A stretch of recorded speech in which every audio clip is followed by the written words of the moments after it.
Hi friends, welcome to Shobha Kairuchi YouTube channel. ಇವತ್ತು ನಾನು special dish ಮಾಡ್ತಾ ಇದ್ದೀನಿ. ಏನು ಅಂತಂದ್ರೆ ಏಡಿಕಾಯಿ ಸಾಂಬಾರು. ನೋಡಿ, ಏಡಿಕಾಯಲ್ಲಿ ತೆಳೆದು ಎಲ್ಲ ಕ್ಲೀನ್ ಮಾಡಿ ವಾಶ್ ಮಾಡಿ ಇಟ್ಕೊಂಡಿದ್ದೀವಿ.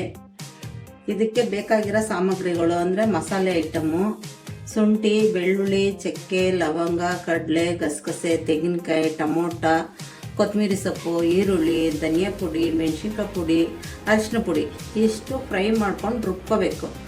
ಇದು ಒಗ್ಗರಣೆಗೆ ಇಟ್ಟಿರೋದು ಈರುಳ್ಳಿ, ಇದು ಎಣ್ಣೆ. ಇಷ್ಟು ಇವಾಗ ಮಾಡೋದು ಹೆಂಗೆ ಅಂತ ತೋರಿಸ್ಕೊಡ್ತೀನಿ, ಬನ್ನಿ ಫ್ರೆಂಡ್ಸ್. ಫಸ್ಟ್ ಸ್ಟವ್ ಅಂಟಿಸ್ಕೊಳ್ಳೋಣ. 1 ಸ್ಪೂನ್ ಅಷ್ಟು ಎಣ್ಣೆ ಹಾಕೊಳ್ಳೋಣ. ಇದು ಫ್ರೈ ಮಾಡೋಕ್ಕೆ ನೋಡಿ ಹಾಕೊಂಡಿದ್ದೀನಿ.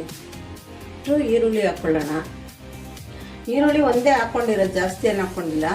ಒಂದು ಚಿಕ್ಕದೊಂದು ಗೆಡ್ಡೆ ಬೆಳ್ಳುಳ್ಳಿ ಹಾಕ್ಕೊಂಡಿದ್ದೀನಿ. 1 ಇಂಚಷ್ಟು ಶುಂಠಿ ಹಾಕ್ಕೊಂಡಿದ್ದೀನಿ ಅಷ್ಟೇ.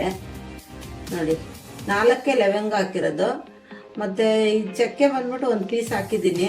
ಒಂದೇ 1 ಸ್ಪೂನಷ್ಟು ಹುರ್ಗಡ್ಲೆ ಹಾಕ್ಕೊಂಡಿದ್ದೀನಿ. ಇದೆಲ್ಲ ಫ್ರೈ ಮಾಡ್ಕೋಬೇಕು. ತೆಂಗಿನಕಾಯಿನ ಜಾಸ್ತಿ ಹಾಕ್ಕೊಂಡಿಲ್ಲ. ನೋಡಿ, ಒಂದೇ 1 ಮುಷ್ಟಿಯಷ್ಟು, 1 ಮುಷ್ಟಿಯಷ್ಟು ಹಾಕ್ಕೊಂಡಿದ್ದೀನಿ ಅಷ್ಟೇ ತೆಂಗಿನಕಾಯಿ. ಇವಾಗ ಇದೆಲ್ಲ ಫ್ರೈ ಮಾಡ್ಕೋಬೇಕು.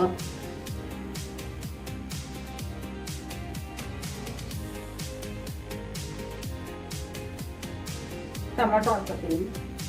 ಟೊಮೊಟೊ ಹಾಕೊಂಡು ಸ್ವಲ್ಪ ಕೊತ್ತಂಬರಿ ಸೊಪ್ಪು ಇಷ್ಟನ್ನು ಹಾಕೊಂಡು ಸ್ವಲ್ಪ ಫ್ರೈ ಮಾಡ್ಕೋಬೇಕು.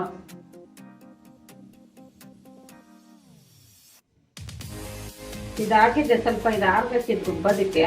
ಸ್ಟವ್ ಆಫ್ ಮಾಡ್ಕೊತೀನಿ. ಇದು ಸ್ವಲ್ಪ ಆಗಲಿ, ಇದು ರುಬ್ಕೊಂಬರ್ತೀನಿ. ಇದು ನೋಡಿ ಫ್ರೆಂಡ್ಸ್, ಮಸಾಲೆ ರುಬ್ಕೊಬಂದಾಗಿದೆ. ಈಗ ಏಡಿಕಾಯಿ ಫ್ರೈ ಮಾಡ್ಕೋಬೇಕು. ಬನ್ನಿ ತೋರಿಸ್ತೀನಿ ಫ್ರೈ ಮಾಡೋದು. ಬನ್ನಿ, ಸ್ಟವ್ ಅಂಟಿಸ್ಕೊಳ್ಳೋಣ ಫ್ರೈ ಮಾಡೋಕ್ಕೆ. ನೋಡಿ, ಎಣ್ಣೆ ಹಾಕೋತಾ ಇದ್ದೀನಿ. ಎಣ್ಣೆ 3 ಸ್ಪೂನ್ ಇದೆ ಅಷ್ಟೇ, ಜಾಸ್ತಿ ಏನಿಲ್ಲ. ಒಂದೇ 1 ಈರುಳ್ಳಿ ಕಟ್ ಮಾಡ್ಕೊಂಡಿದ್ದೀನಿ. ಇದು ಈಗ ಇದಕ್ಕೆ ಹಾಕೋತೀನಿ. ಸ್ವಲ್ಪ ಕಾಯಿಲೆ ಅದು. ಈಗ ಈರುಳ್ಳಿ ಹಾಕೋತಾ ಇದ್ದೀನಿ ಫ್ರೈ ಮಾಡೋಕ್ಕೆ. ಈರುಳ್ಳಿ ಹಾಕೊಂಡು ಇದೊಂದು ಸ್ವಲ್ಪ ಫ್ರೈ ಆಗಿದ ತಕ್ಷಣ ಏಡಿ ಎಲ್ಲ ಹಾಕೊಡ್ಬೇಕು.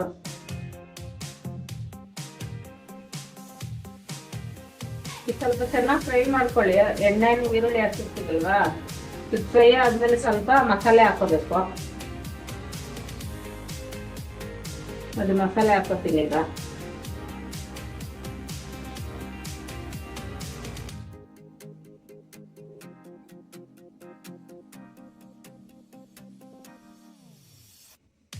ಈ ಮಸಾಲೆ ಎಲ್ಲ ಸ್ವಲ್ಪ ಚೆನ್ನಾಗಿ ಹುರ್ಕೋಬೇಕು. ಇದನ್ನ ಈಗ ಸ್ವಲ್ಪ ಚೆನ್ನಾಗಿ ಮಸಾಲೆ ಎಲ್ಲ ಫ್ರೈ ಮಾಡ್ಕೊಂಡ್ರೆ ಚೆನ್ನಾಗಿರುತ್ತೆ.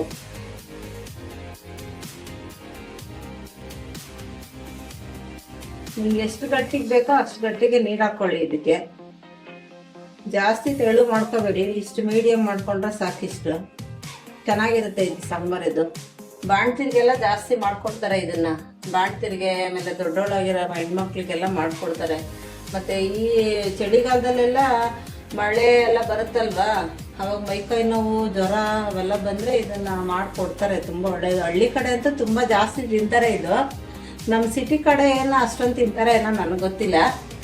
ಉಪ್ಪೆಲ್ಲ ಹಾಕಿದ್ದೀನಿ ನೋಡಿ, ರುಚಿಗೆ ತಕ್ಕಷ್ಟು ಉಪ್ಪು ಹಾಕಿದ್ದೀನಿ.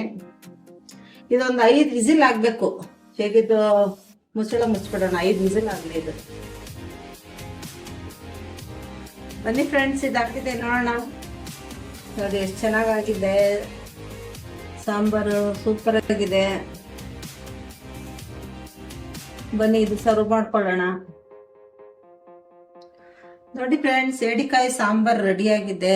ನಿಮ್ಮನೆಯಲ್ಲೂ ಮಾಡ್ಕೊಳ್ಳಿ. ತುಂಬ ಹೆಲ್ದಿ ಇದು. ಬಾಣ್ತಿದ್ದರಿಗೆಲ್ಲ ಕೊಡ್ತಾರೆ. ಮೈಕೈ ನೋವಿಗೆ, ಕಾಲು ನೋವಿಗೆ, ಸೊಂಟ ನೋವಿಗೆ ಎಲ್ಲ ಇದನ್ನು ಏಡಿಕಾಯಿ ಸಾಂಬಾರು ಈ ಚಳಿಗಾಲದಲ್ಲಿ ಚೆನ್ನಾಗಿ ಮಾಡಿಕೊಡ್ತಾರೆ. ಇದನ್ನು ನೋಡಿ ಮಾಡ್ಕೊಳ್ಳಿ. ನಿಮ್ಮನೆಯಲ್ಲೂ ತುಂಬ ಒಳ್ಳೇದಿತ್ತು ತಿಂದರೆ. ಈ ವಿಡಿಯೋ ನಿಮ್ಗೆ ಇಷ್ಟ ಆಗಿದ್ರೆ ಲೈಕ್ ಮಾಡಿ, ಶೇರ್ ಮಾಡಿ, ಕಮೆಂಟ್ ಮಾಡಿ. Thank you for watching.